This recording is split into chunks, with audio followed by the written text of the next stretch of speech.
Now that you understand the basics of DMX and controls, let's expand our knowledge with this simple scene demonstration. Let's look at the first example. Click Zone 1 on the DMX Wi-Fi wall mount controller and select the red circle, turning the first fixture red. The first decoder is set to address 001 and is controlled by Zone 1 on the controller.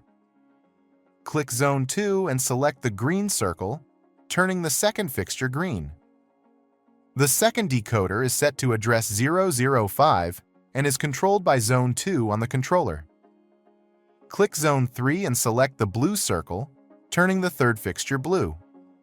The third decoder is set to address 009 and is controlled by Zone 3 on the controller.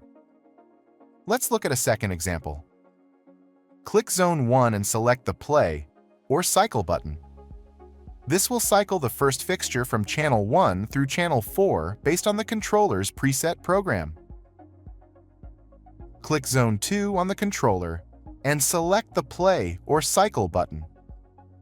This will cycle the second fixture from channel 5 through channel 8 based on the preset program of the controller.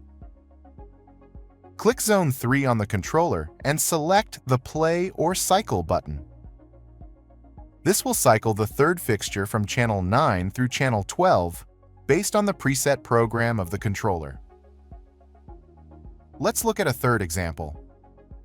Click Zones 1, 2, and 3 quickly on the DMX Wi-Fi wall mount controller and select a color. When you press on all 3 quickly, the zones sync to the same color, even though each DMX decoder is addressed differently. These setups are the perfect starting point for learning DMX lighting control. By mastering the basics, you'll be ready to confidently take on more advanced systems.